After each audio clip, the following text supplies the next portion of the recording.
Welcome back to the Good Dude, Good Dad podcast. I'm Jordan, and we're doing part 2 of George's story. This episode is absolutely incredible. George talks a lot about his healing from his past to now. We finished off last week talking about his early childhood and how he ended up running away with the circus. If you haven't listened to it, go back and take a listen before listening to this one. George is an incredible man. We are so excited to have him. He is a dear friend of ours, and we hope you enjoy this episode. You know, I was 18 and sober, and she's like, hey, I'm going back. And I'm like, cool, do you want to go with me?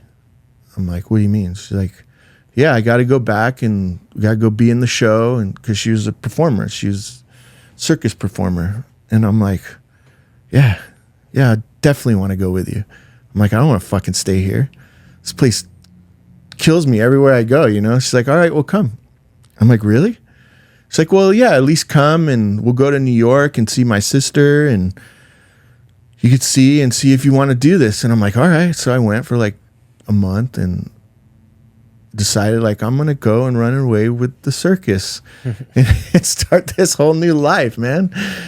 And it was the first time in my life where I had these random people that they just knew of me. They didn't know what I've been through. They don't know who I was. They're just like, this kid our daughter loves him and we're gonna love him too. And it was the first time in my life I felt love from somebody that wasn't even my family. Like, mind you, I felt it from my aunts and my grandparents, but it was part-time, you know. It was when they were there. It wasn't like this full-time, like a parent love, you know, like that unconditional, like, regardless of what you do, regardless of who you are, I'm gonna love you till the ends of the world, right? And it was the first time these people just came into my life that showed me that, and it changed my whole perspective. I'm like, oh my God, this is what that's supposed to feel like. And for almost 4 years, I got to get that every single day. Just be loved by someone who wasn't even my family, but became my family.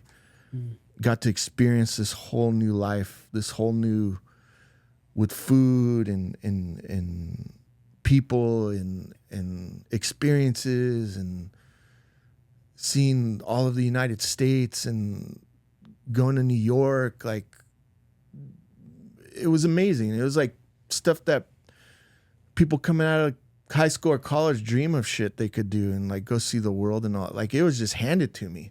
Like, here you go. Come with us. We'll take care of you. So I took advantage of it, man. But, you know, love doesn't last and it fades away. And eventually, you know, we separated and I decided I didn't want to be out there on my own. And I'm like, I'm going to come back home. And came back home. Still all the same friends doing the same shit. All the same people coming at me, trying to do the same things. And I didn't want to, I was tortured coming back. I was here for a little bit. And it's funny, last night I actually got to hang out with my two friends who I grew up with that were not the bad friends. They were the good friends. And one's in town and the other just moved back. And I ended up living with him during this time when I did come back from the circus. And his name's Eric, and he had a stable family there, and it was like, I need stability. So his family took me in and it was great. And I'm like, okay, well, I'm not going to stay in the Santa Ana part because I can't be here because this is too much. Like, as much as I love Santa Ana, it's too much torture on myself. I'm not ready for it right now, you know? So I ended up going to work at like Starbucks in Fashion Island. I'm like, I'm going to go by the beach because I grew up surfing and skateboarding.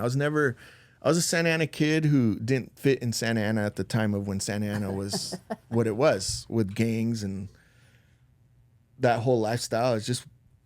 It wasn't me. Yeah. I was attracted to the water, and I grew up surfing and skateboarding and doing drugs and playing music and, you know, doing stupid shit, but fun stuff. So anyways, I'm like, oh, I'm going to get close to the beach. At least that will help me feel a little sane. And I became good at like what Hidden House is now. And like back then we were like the cool baristas. Oh, yeah, for Starbucks sure. I was remember. the 2000, you know, they're like, oh, those are the guy, like Starbucks is the spot. Right. And, you know, it was a year now that I've been back from the show, and the opportunity came up. Like I had a customer who would come in and he loved how I worked, and you know, because in the circus I learned that like tough love and hard work. European people, man, they'll show you they love you, but you better work hard. So I learned that ethic from Charlie, who's like a father figure to me, still to this day, you know. But this guy saw that, and he wanted to open a coffee shop in Turkey.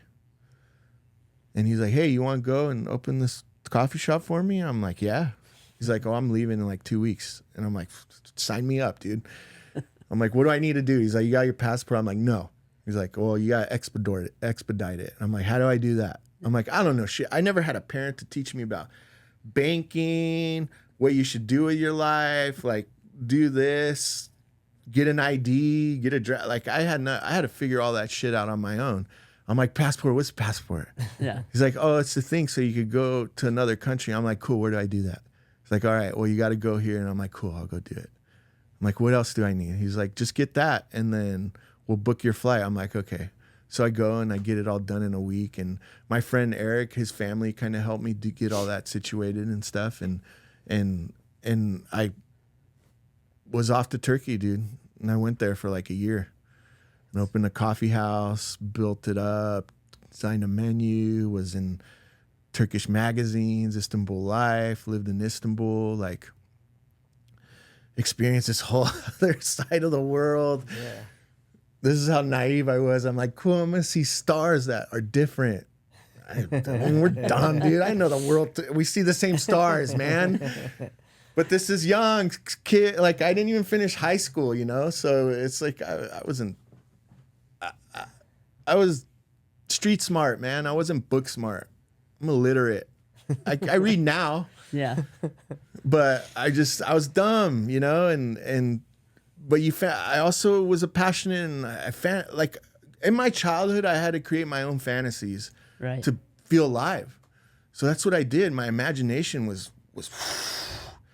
like I would create stories and lives when I was just to escape all that shit, right? So that's where I'm just this passionate, romantic thinker. When I was there, that's all I was doing, right? I was just like living it up, like it's nostalgia for me. So I go to like Little Arabia and I'll sit in like a little spot and drink karak tea and bring me back there, right? Because it was when I was like in this, regardless, it is what it is. But then obviously I had a falling out with a guy.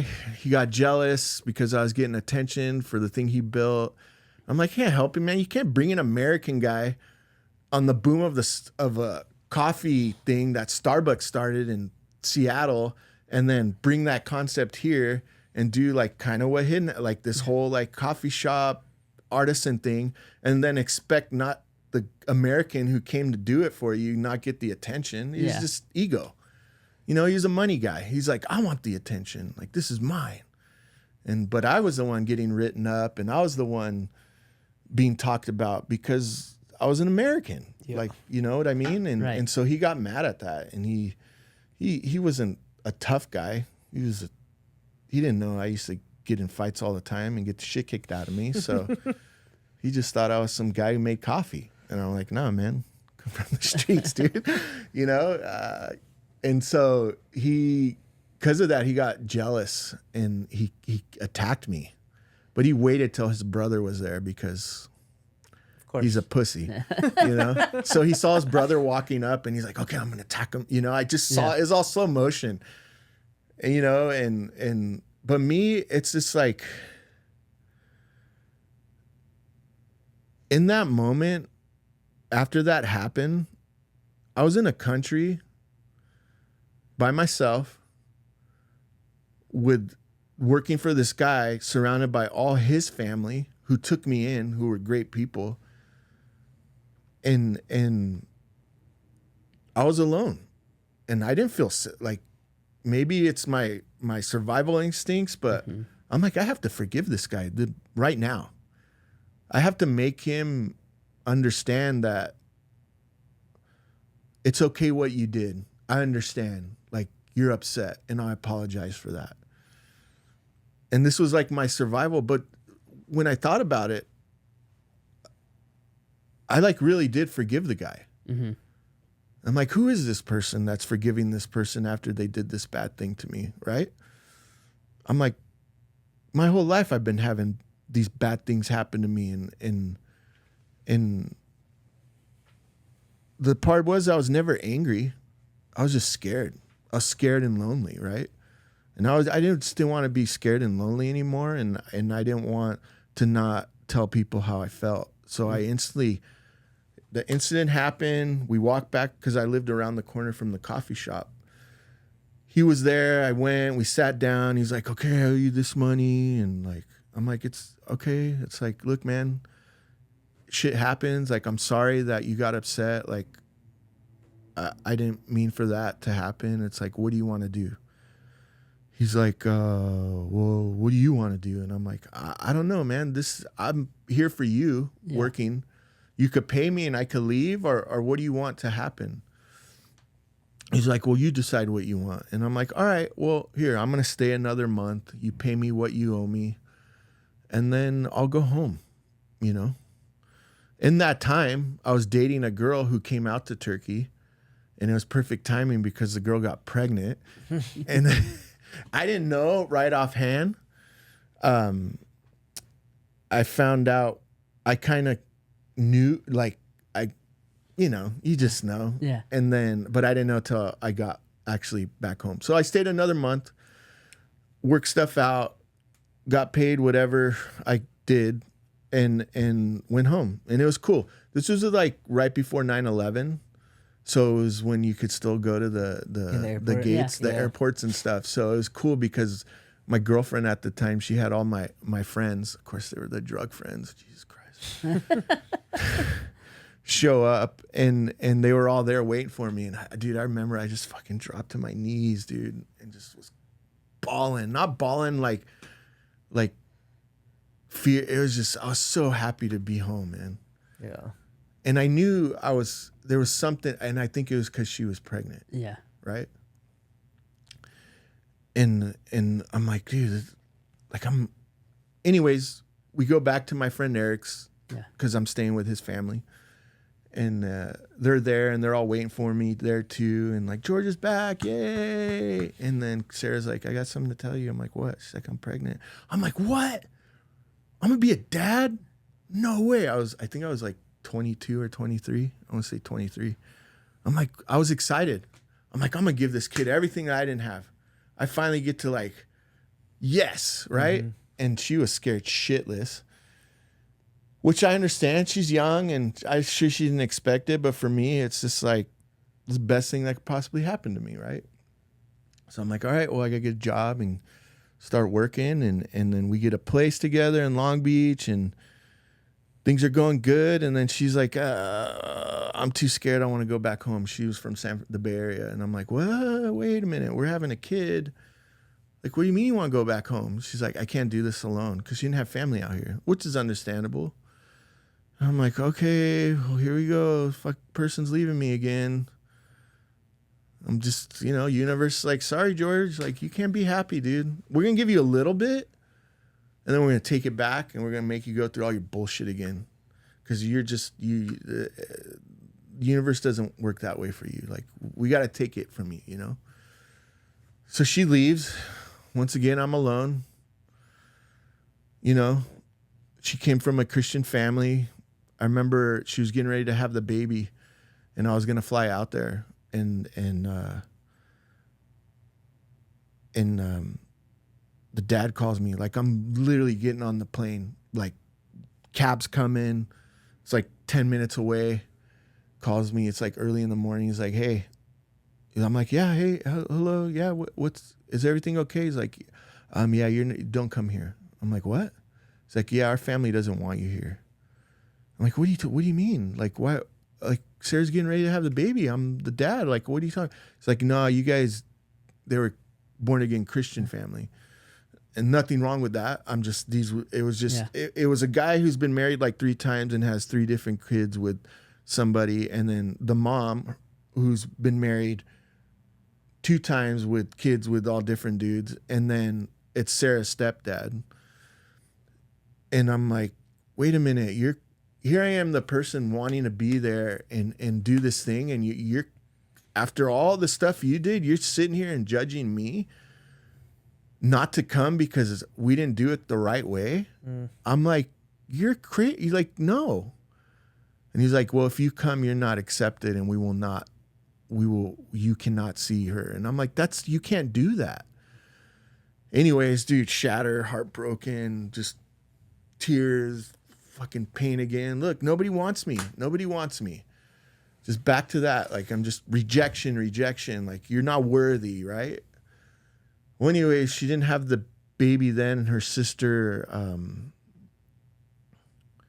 like a week later, her sister called and was like, hey, she's really going into labor. I bought you a ticket. Get on the plane and just come. I'm like, okay. So I did, and baby came, healthy baby, Emily, and was stoked, stayed there for a week. But then I had to come home. I was in Southern Cal. She lived up there, and we were going to work it out, this long distance thing, I guess. I don't know. And then it came to the point where she's like, I can't be here anymore. I just want to come be with you. I'm like, cool, I'll drive up and get you right now. She's like, really? And I'm like, yeah. Because I guess she was having issues with her family and stuff. And I'm like, all right, I'm coming right now. My neighbor who at the time, I had my apartment, so it kind of worked out in Costa Mesa. And I was working for Bloomingdale's at the time. And he's like, dude, I'll go with you. Let's go. Come on. I'm like, really? He's like, yeah, let's go. We'll take my truck. We'll get all our stuff, and we'll drive up there and drive back, and screw those parents. I'm like, all right, let's go, dude. Do it. His name was Dave. I used to surf with him. We were surfing buddies. He was older.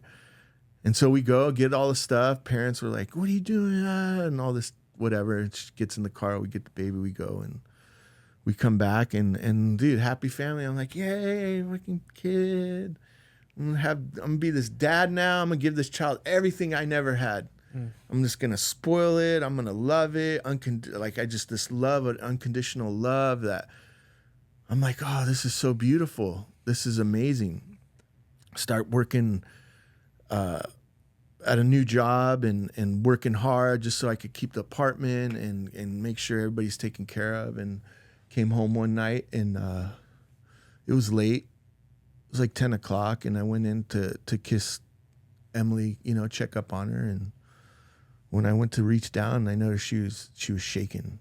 She was having a seizure. And I screamed, I'm like, Sarah, come here. What's going on? She's like, what do you mean? I'm like, I don't know. She's like shaking. And she's like, I don't know. Like, what do we do? And I'm like, we're by Hogue. And I'm like, let's take her to the hospital, And like on the way there, she must have had like 20 seizures. I'm like, what the fuck? Like 24 years old, trying to make this shit happen. And kid, just had her first birthday, and then this starts happening. I'm like, what is going on, right? So we go and go to the hospital. They check her in. They're like, oh, they run all these tests, and your daughter has cerebral palsy. Or no, she has epilepsy is what they said. And I'm like, oh, okay, what's that? Once again, I'm stupid. Yeah. I'm naive. I'm young. I'm like, what's that? You're prone to seizures. We're going to put her on phenobarbital, and it should control them, and she should be fine. Kids, young kids it happens, and they'll usually grow out of it or whatever. I'm like, okay, cool. So then a few months go by. She didn't have any seizures, and we noticed she wasn't walking. She couldn't walk. She'd scoot, play, like super smart, and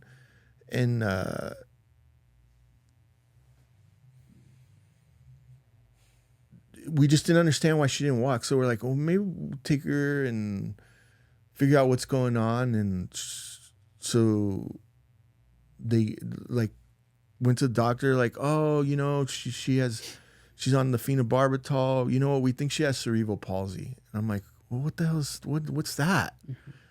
Something else? I'm like, what is that now? And then you look it up. You don't ever WebMD anything. I'll tell you that as a parent and as an individual, worst thing to ever do. Mm-hmm. And so they're like, look, we're going to put her in therapy. We're going to have somebody come to the house and she's going to work with her and try to get her movement in her legs, right? I'm like, cool. I remember I come home from work and the therapist would be there. She had a little baby walker. She's like, and smiling, like looking up at me. And she's like, you know, like, look, she didn't really, she was barely 2, you know, but she was excited and it was cool to see. And I remember, it was that December, or no, I'm sorry. Unfortunately, me and Sarah separated. Things just weren't working out. And obviously I was helped pay for the place, but I couldn't be there anymore. And so I remember that December she went to her parents for Christmas, and she took Emily with her. And she took a bunch of pictures, and she came. I remember she sent me a picture. I don't remember how she sent it. I don't know if she emailed it or something. I think she did. And I noticed how like lethargic she was, like in the picture. She was just kind of not herself. And I remember she came home, and it was like it was the new year, and she called me. She's like, hey, like, Emily, I don't know. She's kind of just not doing anything. Kind of just sitting there, and she's not really eating, and she looks a little yellow. And I'm like, what? I'm like, take her to the like, where are you at? Like, take her to the hospital. I'm coming right now. She's like, no, could you do it? Like, I have plan. I'm like, what are you talking about? Yeah, I'm coming right now to get her. And I called my sister. I'm like, hey, something's wrong with Emily. I'm going to take her to the hospital. Because she's just not doing well. She's like, well, where's Sarah? I'm like, I don't know. She's got plans. I'm coming to pick her up, and I'm going to take her. And I'm like, okay, well, we're going to go to the Kaiser off Lakewood. And she's like, okay, I'll meet you there. This is my older sister. Kind of like the only person in my family I really talk to. And she just recently lost a child like a year prior. So I just felt safe with her, right? And I just felt like she could, whatever's going on, she's kind of been through something like that. So she's going to help me navigate whatever. It's like the hospital thing or whatever. I don't know. I don't even know what the hell's going on. So we get her to the hospital, and I check her in, and it's not a big, like, it's just like a standard local hospital. Like, you know what? We don't know what's going on. We're going to send her up to the Kaiser in LA, which is like the big hospital. I'm like, cool, man. What do I got to do? Like, what do you need me? She's like, well, we're going to get her in an ambulance, and you could go with her in the ambulance, but you're probably going to be there for a while. I'm like, what do you mean like a while? It's like, they're going to run a lot of tests. You're probably going to be there for a few days. And I'm like, oh, okay, well, what should I'm young, man. I don't know what to do. This is all new to me. I never had a parent that, like, I don't even know what it's like to be a parent, because I never even had one to guide me through anything, right? I'm like, okay, well, my sister's like, look, go get some clothes. I'll go with her in the ambulance, and you, that way you have your truck, and you can meet us up there, and that way you have your car there. I'm like, okay. Like, do that now? I'm like, yeah. I'm like, okay. I'm just confused, man. Yeah. I don't know what the hell's going on. And I'm like, okay, I'll do that. So by the time I went there and got my stuff, they're already in the ambulance going up there. So I get up there, and Sarah's home. Like, I don't know what she's doing. I tell her, I'm like, hey, we're going up to LA. She's like, okay, well, keep me posted. I'm like, don't you want to be here? She's like, well, no, I don't think both of us need to be there. I mean, I'm kind of like paraphrasing. it was Yeah. kind of that kind of conversation, right? Because she wasn't there. I was there. My sister was there, and they're like, okay, we're going to run all these tests and see what's going on. And I'm like, okay.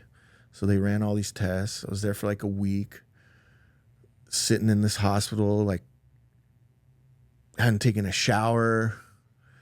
I remember it was when Parachutes album came out, a Coldplay. And this is when like you had like Discmen. Yeah. So I had like a couple CDs that I would just, and some burnt CDs and whatever, and would just sit and listen to music. And that hospital, it's like off it's like off the 101 or in like Santa Monica. It's like concrete jungle, dude. Like you can't, there's nowhere to walk. Like you're just in LA hell, right? And I wanted to walk, and I'm just like, this sucks. Like it's just miserable, homeless people everywhere. It's like the Scientology buildings across the street.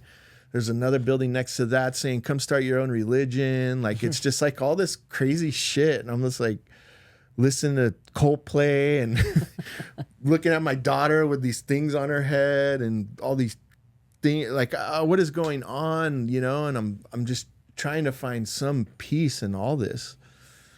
And I'm like, I need a break.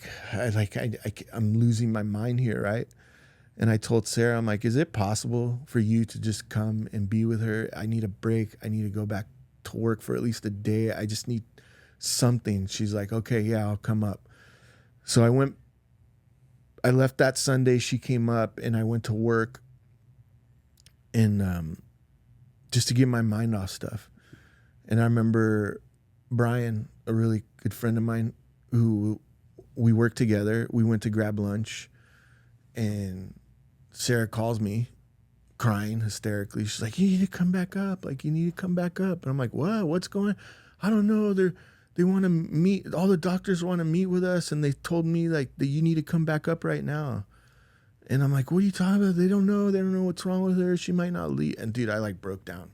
The moment she said she might not live, I'm like, you're going to fucking take the only thing that literally gives me love, looks at me with all, you're going to take that away from me? So I broke, like, that's all I was running through my head, right? So I remember we're in like Super Pollo and Newport Beach, and I start breaking down, and Brian's like, starts crying, and he's like, dude, I go outside, I fall to my knees. I'm like, I don't know, man. I'm helpless. I don't know what to do. Like, my child might die. I have nobody. Like, I'm alone. Like, I don't know. And he's like, oh, it's all right, dude. Like, come on, let's go. And he drove me up there. So I get up there, and all the doctors, it's like pediatric doctor, neurologist, like, I don't know, 5 doctors take us into this boardroom looking thing, and they're like, okay, we don't know what's wrong with your daughter. Her liver's shutting down. All her organs are going to shut down within a day or two. Like, she's not getting any better. We don't understand what's going on. You have to decide what you want to do. I'm like, what? What are you talking about? We don't have an answer to save your child. I'm like, what do you mean you don't have an answer? You're the doctors. Like, you're supposed to fix her. That's why we're here, you know? I don't understand what's wrong. What's wrong? What's the matter? What's the problem? Sarah's hysterically crying, you know, and me, I'm just angry. I'm like, fuck you. You're going to take away the one thing that I truly love and that's loved me back. You're going to take that away from me? No. Give me an answer. I want an answer why she can't be here and be with me. And they're like, we don't have an answer. We don't know what's wrong with her. We don't understand what's wrong with her. We can't give you an answer. And you have to decide right now how long you want her to suffer for. And it's just like, you want to put that shit on me? I'm 24 years old, man. I'm not supposed to deal with this stuff. I'm not supposed to deal with all the shit I've dealt with. This fucking universe attacking me against, like, you cannot be happy. You don't deserve to be happy. I'm going to torture you this whole life until you decide you don't want to be here anymore. And that's how I felt, man. It's like everything that I loved, everything I just wanted to be a part of, it's just like, we're fucking taking it away. we're going to take it away from you and you can't have it. And you're going to suffer the rest of your life. And that's like how I felt for such a long time, man. And I thought having her was going to stop all that. No, like we're going to take that too, you know? And it was a Friday and my close friends were there and my family and her family. And we told everybody, you got to say goodbye because we got to go take her off life support because right now she's on life support. And I didn't want to. That selfishness of like, we'll just keep her there. She's not there anymore, you know? And people do that for so long and they hold on for hope, and we all hope that's something, but it comes to a point where it's just like, that's not your daughter anymore. That's not your son. That's not your mother. That's not your father. That person who anything left of that person isn't there anymore. Even though they have machines helping them breathe and helping them survive, that person's gone, you know? And I saw that. When I looked at her and I'm like, she's not here anymore, man. And she's just suffering. And I remember we went into the room and the nurse put her in my arms and we're like, we're going to turn off everything.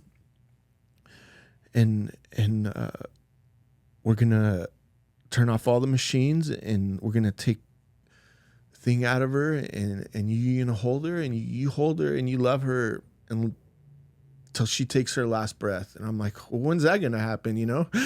And she's like, only God knows when that's going to happen, right? Maybe some miracle she survives. Who knows? I don't know. And then I remember holding her, dude, and I'm just closing my eyes and she's in my arms and you if you're around people that they take that last breath, dude, and there's that gasp and you just know, man, you just know that they're gone. My eyes were closed and she didn't walk. She wasn't able to walk. And the only thing that came in my head is like her finally running and like running to my father or my uncle, all these people that they took away from me, you know, the universe wanted, and they took her too, but at least she was with them, you know? And so that gave me some peace. But that's when the hard part came, because then I was alone again. And I had to make all these decisions again. I had to do what you're supposed to do and bury your child and make those decisions of where she's going to be buried and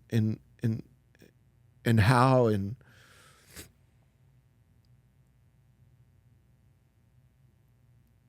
talk to people when all you want to do is just grieve or do something, you know, other than deal with this shit. And dude, I remember, you know, I was living with some buddies and then that night she passed, you know, they were like, my friends were at the house where I lived and, you know, I had some friends take me home and all my close friends were there. And, you know, for me, my friends are my family. Like you guys know this. We've had this conversation, man. It's like we're born with the family we have and then we create the family we want, right? And so those people in my life at that time were there and I didn't know what to do. And they're like, my one buddy's like, what do you want to do? And I'm like, I don't know, man. I don't know what to do. He's like, you want to go to a movie? I'm like, sure, why not? Like, yeah, let's go to a movie. And we go to a movie and Ashton Kutcher, dude. Butterfly Effect is the movie we went and saw. Uh-huh. And I'm sitting there in this movie theater with all these people laughing, eating popcorn, watching this probably horrible movie. And I'm like, dude, I just took my daughter off life support 4 hours ago. And I'm sitting in a fucking movie theater eating popcorn and drinking soda. What am I doing here, right? Like, why am I here? Like, it doesn't make any sense why I'm here. It's like, surrounded by these people that have no idea what I went through. And that's the thing, man. You could be anywhere, and there are people going through shit that you can't believe and not even know it. Mm-hmm. That's the crazy part about this world. It's just like nobody knows what's going on. And it's like when people like road rage and all that shit, we could all assume like, oh, maybe that person's crazy. You don't know what the hell's going on with those people, right? Mm-hmm. And I'm like, I can't be here. I got to get the hell out of here. So I'm like, Jason, we got to go, man. He's like, let's go. Come on. We went and we left, and I came home. And I remember the next day, it's like my aunt called me, who used to be a nun, and it's like, hey, we got to go to the mortuary. Like, we got to figure out what we're going to do. And I'm like, I have to do this. She's like, yeah, you have to do that. I'm like, okay. And so I go, and there's all these, they're trying to sell you a $5,000 casket, and like, do you want this headstone? And like, I'm like, what are you talking? What? No, what? Why do I need that? Mm-hmm. I'm not going to spend $5,000. I don't even have that money. I don't even have the money to bury her, and family helped and put in. And I'm like, dude, I don't need no fancy box. She's gone. If anything, like, give me that one. What's that one? That's just a pine. I'm like, that's perfect. I don't need nothing fancy. All the fancy that was there is gone now. I don't need that. That's just for me. That's not for her. Mm-hmm. That's for whoever wants to see that. Like, I don't give a shit about that, man. I don't care about that. And they're like, well, what about her headstone? I'm like, I don't know. I'm not ready to do that right now. The time it takes to grieve when you lose something that you love more than you love yourself is you don't understand it, man. And people expect you to grieve at these times where this is the time to grieve. Dude, it took me 11 fucking years to put her headstone on her grave because I wasn't ready, I thought I was ready at times, but 11 years, dude, 11 years after I buried her, I decided, you know what? I'm ready to put a gravestone. I'm ready to go visit her. I'm ready to go be with her when I want to be and have that place that, and it wasn't no fancy one. It was just simple, just nice stone, just with her name, date, and I love you on it. There's no picture. There's no like artwork or anything. It's just simple, man. I just wanted something so simple with just her name on it. I didn't need nothing fancy, man. Because every picture I look at of her, that's enough for me. I don't need to look at and be reminded that she's in there, Mm-hmm. I don't want to have that memory. I want all the memories to be good. And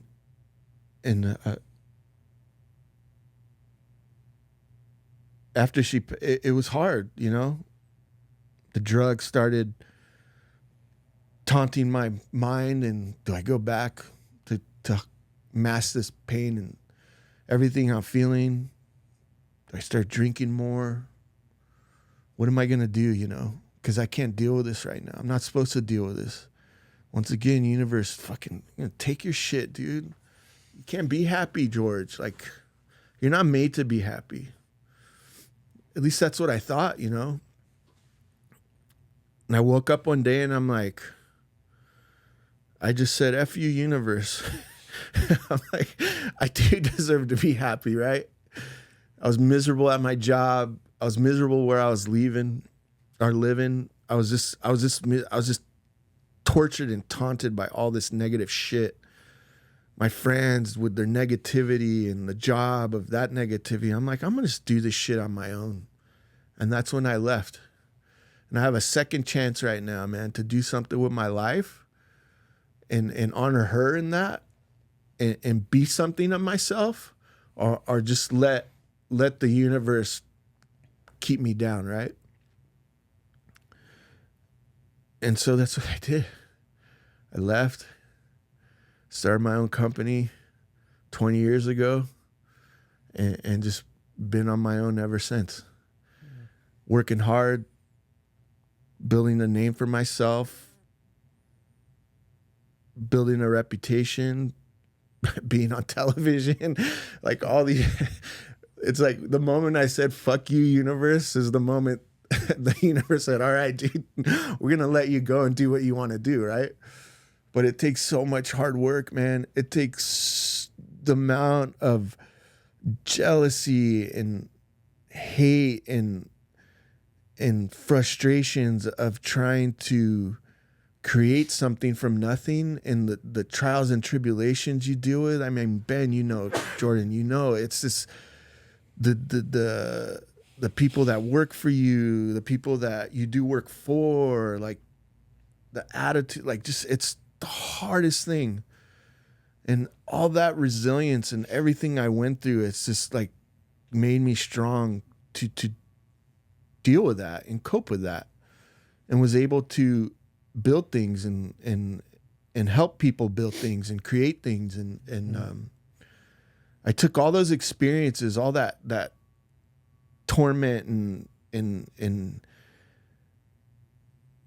bit by dogs, being molested by this girl for over a year. And like the universe says, like, you're supposed to be like a drug addict, one of those people in the streets. Like, you're not supposed to have the life. Like, I have imposter syndrome all the time. It's like, I shouldn't, but I do. I just do, because it's like what I grew up with. It's just like, I'm not supposed to have the things I have right now. You know, I always dreamed about being the neighborhood I live in right now, right? I remember I used to go trick-or-treating there. It's one of the nicest neighborhoods. I'm not trying to brag. Yes, I live in Floral Park, and I'm grateful for it. And I spent all this time, the last 20 years, saying, I'm going to live there one day. I'm going to live there. And I get there and I'm like, I don't even want to be. I don't even care. I'm like, I'm not trying to keep up with the Joneses. Like, I don't care about any of that. Like, I just want to be around people that challenge me in a good way, that love me, and you could have like amazing conversations with substance and not waste any energy on the people that don't understand that, you know? And that's what I've done. I spent the last 20 years finding all those people, and I have them now, you know, but it was also having all that and doing all that. There was still something tormenting me, and it was my past. And for the last almost 2 years now, I've been working on trying to figure that out. And that's why I'm here, right? And that's why I'm sharing it, is because as much as people out there think they are alone, or they think there is no light at the end of the tunnel, you know, there is. It might take a long time to get there. Mm-hmm. You know, it might feel like it's never coming, but you can't give up, man. You can't. If it takes me 11 years to put a headstone on my daughter's grave, there is a light at the end of that tunnel. The problem is, it's like, I use this metaphor. It's like, I've been through so much in my life, right? And I'm in this tunnel, and I'm in this tunnel that has all these lights on. And I think people in life, somebody flipped the switch and turned off all those lights, and the only light is on is the one that you're under, right? Like for me, I know I could walk through that and not be afraid, just because of what I've been through in life, right? And I've been through these things that humility and resilience and just surviving. So I know that there is that light at the end of the tunnel, but I think so many people in this world have just never dealt with something enough to where they need somebody to flip the switch for the next light to turn on for them to take the next step, right? Mm-hmm. I know I'm explaining it in a weird analogy, but no, I know sense. There is a message there, right? And because of what I've gone through and my love for cooking, right? You guys all had it. You know how much I love to cook, and like even with Vacation Bar, like the last, you know, that's another thing. I realized through all this healing, it's just like that place isn't for me anymore, and I decided to walk away. I needed to walk away. Mm-hmm. I needed to, and I knew for a long time I just didn't want to do it. I didn't want to do it, man. And I didn't want to do it because I cared so much for the people involved that took control, right? That took over, and I wasn't thinking about myself and my what I needed, and I finally realized after 9 years, I got to take care of my family. I got to take care of me. I have all these great people in my life, and I'm giving all that good attention, or all my attention to something that doesn't give me anything back. Yeah. And so finally I decided to just walk away and hand over everything to my partner, right? And I don't want anything from it. Nobody owes me anything. All the hard work, like I did it because I loved it. I didn't do it for money. I didn't do it for notoriety. As much as it sucks, like, yeah, in Santa Ana right now, people recognize, I am a craftsman, and I build amazing furniture, and I'm on HGTV. But a lot of people know me for that place. One, I built it, and I created this awesome and it is an amazing place. But as beautiful it is, and how other people see it, for me, it was like, it became a burden in your life. It became a burden. It was just torturing my soul, man. Yeah. It was, and I'm not. It is a beautiful place, and it's a place that people want to go to, and it does make people. And I'm grateful for that. I'm grateful I got to build something where people could go and escape, and I love that. I love hospitality. I wasn't a part of it, but I understand it now, and like cooking for food. The whole the stuff I've been thinking about, like just going through therapy. Why I love cooking so. One, I love food. And I don't do drugs anymore. I got to substitute for something, right? But the other part is, why I love feeding people, it all stems back from that time when my mom fed that fucking dude and his son, and they didn't have any for me. And it's just, I don't want anybody to not, I want everybody to eat. Yeah. Like, there's like, my table is always open for everybody, right? Well, awesome. Food is a symbol. Universally. It's a universal language. From everywhere. Yeah. Of just, I care about you. Yeah. That's what it says. Yeah. And when I could, like, it ain't but when people have my food, you cook fancy, don't lie. I cook but dude, I cook that shit with my soul, man. Yeah. Like, there's chefs out there that are amazing chefs. And I've had some of them at vacation. I'm not naming names, but they would never taste their food, and it tastes like shit. I'm sorry, dude. I don't care how fancy with your little teaser work and all that shit. Nah, man. Just make food that tastes. Make the food you love. Make the food that and I do that, and I do that for people, and people enjoy it, and I don't know what the next adventure on that part of my life is, and I'm gonna take this year to just kind of give that energy to my family right now, because I've neglected oh my God, dude, my wife, she's the fucking best in the world for dealing with that place, and I love her, and just in the last 2 weeks, how much our relationship has just changed. I didn't realize how bad I was neglecting the people in my life that mean more to me than anything, because of this place, right? And it's not. It's just. It was just my time, man. It's just my time to leave, and timing's everything. Think though, George, like as you're really unpacking your life, because you have a lot to unpack, dude. Like, you've gone through. You should freaking write a book one day. But do you think vacation essentially became a place for you, and I don't mean this disrespectfully, but a place for you to hide? Yeah. Because you were scared. Yeah. Like if you... No, it definitely was, man. All these good things get taken from you. Yeah. So is your barrier. And this is what I learned. It's my safe place. It's because it's what I know. Yeah. It's what I'm familiar with. I'm not familiar. I've gotten little tastes of like being loved, like being with, the circus family. That was a little part of my life, and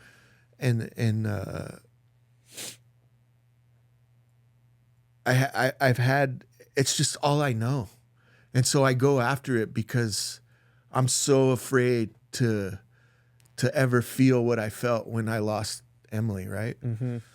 And so yeah, it is. It's something that I talk about. It's something that is a big discussion in my therapy right now. Is that it was a distraction, Yeah. but it took a lot for me to realize that.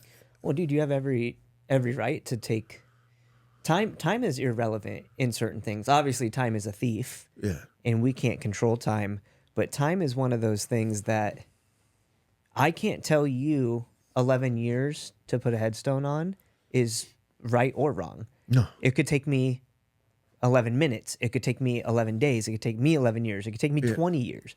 I think that the tricky thing with life and what we live is obviously life is short. So time becomes this only measurable, tangible thing that we all use, right? Like, we've all said it. We've all done it. Like, dude, I'm about to be 37 years old and I'm not where I should be. Like, but that time is irrelevant, right? Like, just because we're putting that stamp on it, like I'm theoretically a little over a quarter of the way done with my life, you know? And so time is just, it's the most relevant, irrelevant thing possible.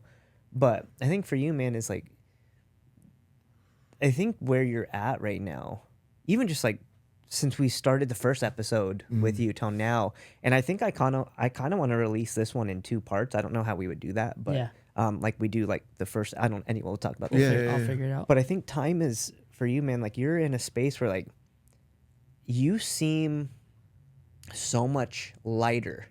Yeah. Like, dude, lighter.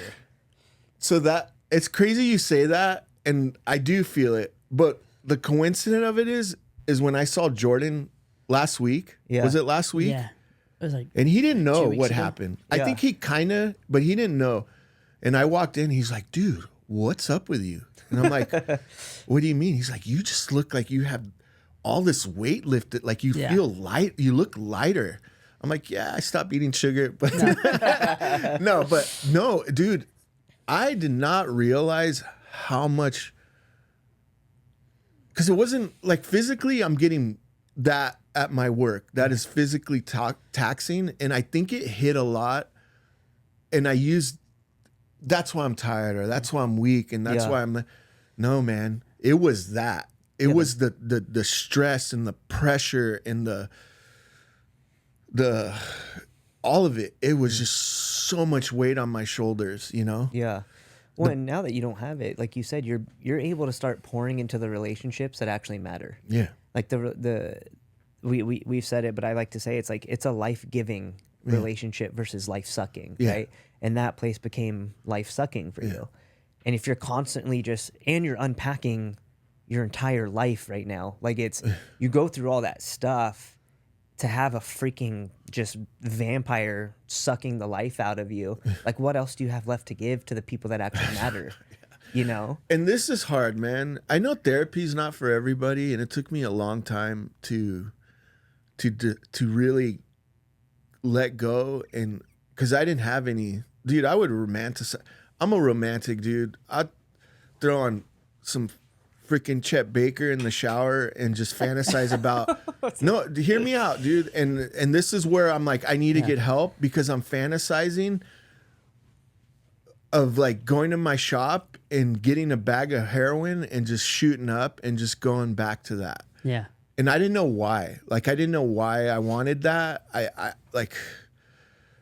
don't even know why that was in my mind, right? I don't even understand why that was. And this was like, I mean, I can. I mean, That was your escape before. Yeah. And when you're under that much pressure, that's what you look for, is the greatest form of escape you've ever had. Yeah. Dude, it's like me. Every time I freaking feel stressed out, the first thing I want is chewing tobacco. Yeah. Without a doubt. Because that was like chewing tobacco and a beer. Like, that's just like, because it takes me back to when I was 20s, and when I got stressed out, that's what I had. And it calmed my nerves, and it gave me a sense of escapism and a relax and a, you know, and it's like, and for me, that was that. For you, it heroin, because Yeah. that's what helped mask that pain. So it's your mind. Your mind always looks for the easiest path possible to your mind is like water, right? Yeah. It finds the easiest path, and so it remembers the easiest path to escape heroin. It just, that's where that connection Yeah. is. And so, I applaud you too for like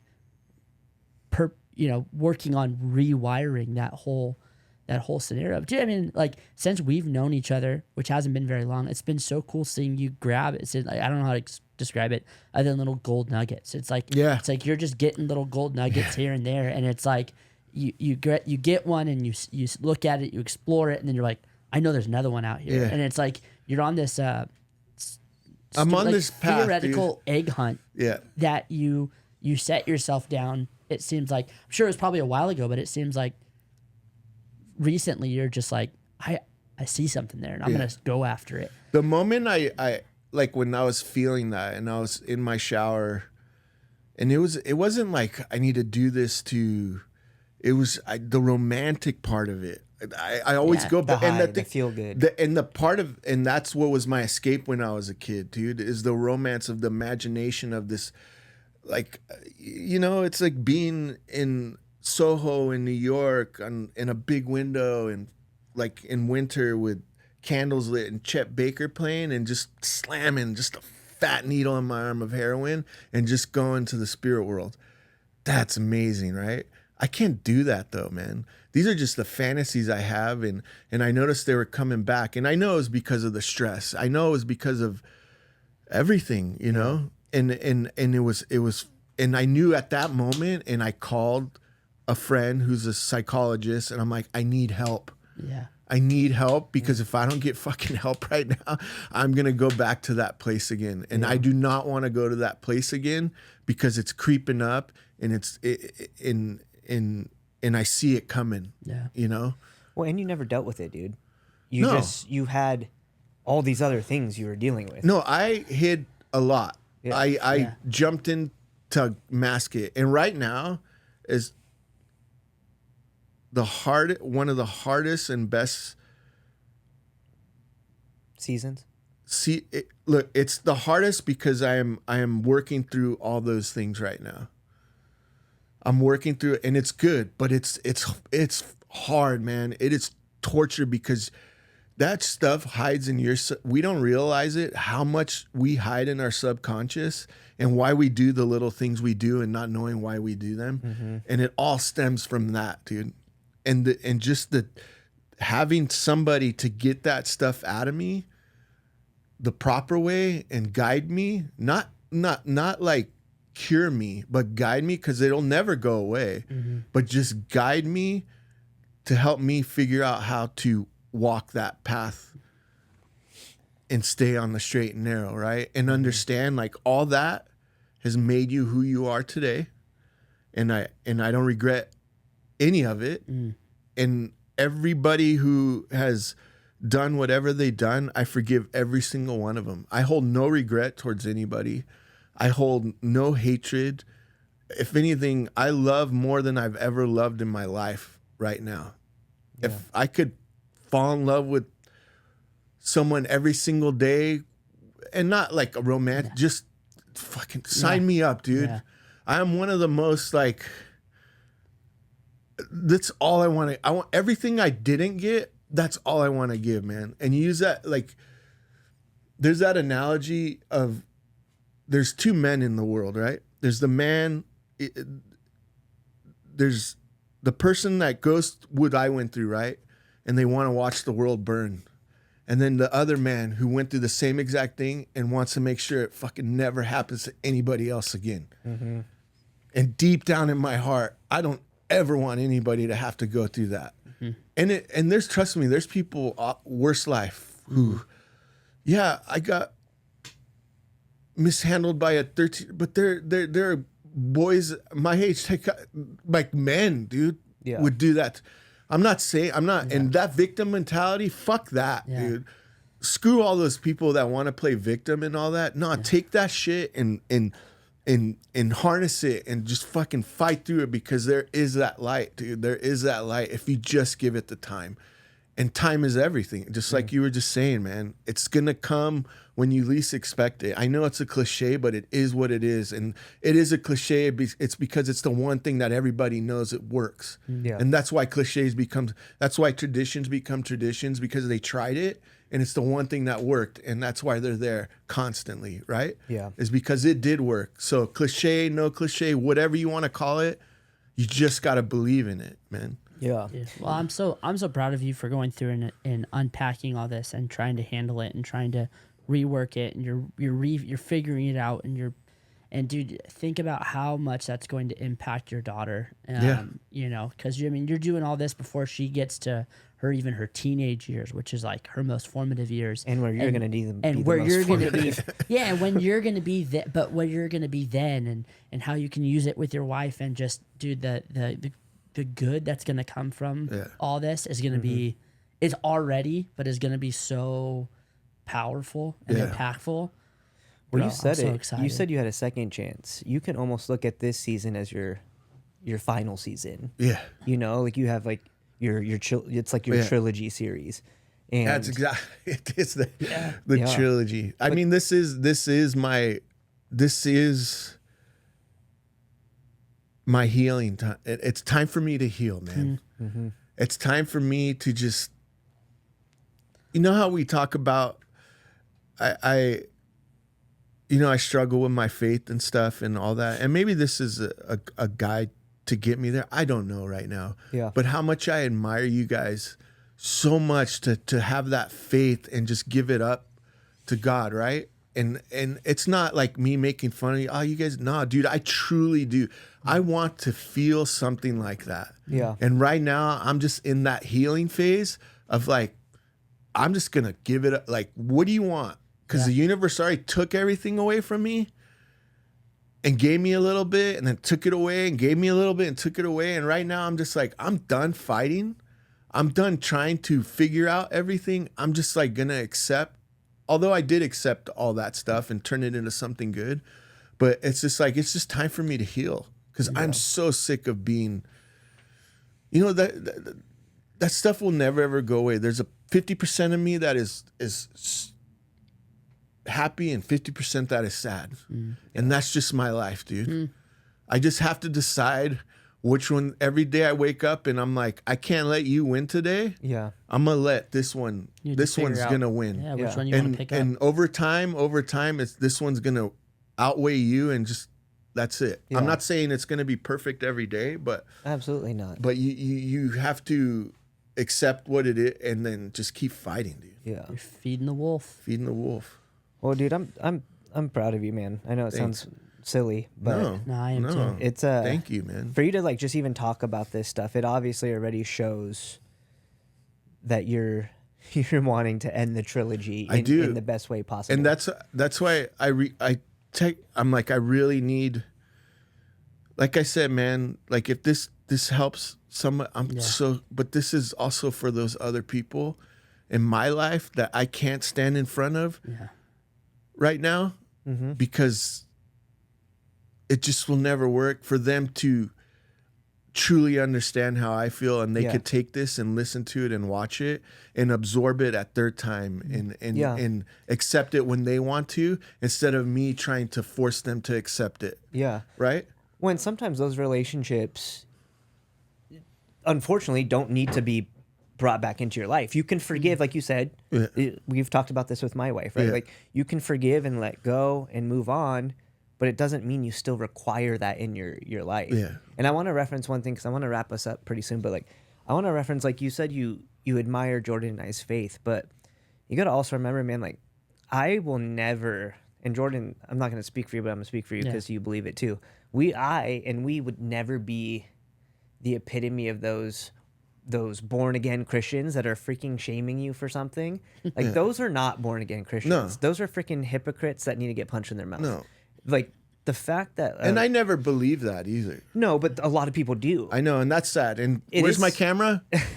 Don't believe those people. It's super sad, because if you actually look at what following Jesus and believing like that God is God, it's to love people and to meet them where they are at. Like you on the journey that you're on, it doesn't matter if you know, did all those things, went through all those things, thought all those things. Like, I can't sit here and tell you why those things have happened to you. I don't have an answer for that, dude. Like, I never will. And honestly, I'm not even looking for an answer. No, but there's a lot of Christians out there or people of faith that will be like, oh, you know, it was just like God's plan. Well, you know, like, even if it was God's plan, that's not the answer. The answer is like, we will never know what God's plans are, and we will never understand it. Doesn't matter how brilliant you are, how much faith you have, because if we understood all those little intricacies, why would we need God? Yeah. We wouldn't, right? Like, we would be God. And I think for you, dude, is like, I have my faith and I've gone through my fair share of stuff, right? But it doesn't change like the way I perceive and view and think that I know the answers. Like, there's a lot of things that I do, like your story, I don't have a clue, nor do I claim to have a clue. But what I can do is like meet you where you're at and be like, dude, I feel for you. I don't, you know, have the words for you, but I'm here for you. No, and I know, You know? I know both you are. And that's the thing, like a lot, you know, she's like, are you mad at God? And I'm like, why would I be mad? Because he took technically, a lot of people would think he did this. I'm like, he didn't do anything to me. He didn't take that away from me. That's just life, man. That's just like, and it's not that I don't believe. It's just, I can't force myself to understand and love something if I'm just not right there at the time, right? Or and I'm not going to try to force it. I want it to come. I want it to be the most natural thing if it is going to be a part of my life, and maybe who I am as a person and being a good person and doing what I do, maybe that's my path that he is giving me. Like, I don't need you to be this whole say, oh, I leave it. Like, you be you. Yeah. You stay you. Don't worry about all that stuff, you know? Well, bro, your story's powerful. And the Bible is stories. Yeah. The Bible is full of stories. Obviously, they all relate back to God, but the Bible is accounts of tons of stories. Stories shape generations. Stories give us a look into the past and the future, right? Like, your story's powerful. The fact that you're sitting in this room talking about it shows your redemptive side. It shows your freaking resilient side. It shows the grit that you have had. And it's not going to always be fancy and perfect. And you're going to have those days, like you said, where you got to freaking balance and you got to pick the winner, right? But the goal is obviously that there's always the one clear winner. Yeah. And that's just going to be a part of it, dude. But Jordan and I are always here for you. No, I know you guys are. And dude, I randomly, like, no, it's just, like I said, man, I have these people in my life right now, like good men, great women. Like, I'm so grateful, dude. You know, I have such and and let me look at my camera. I am sorry if I've neglected you, and I apologize. And George is back because I've neglected so many people's friendship for so long because I just put my mind somewhere else for something that I never needed it, right? And now I'm back and it just feels so good, dude. It feels so good. Like I said, I have those friends that are in from out of town.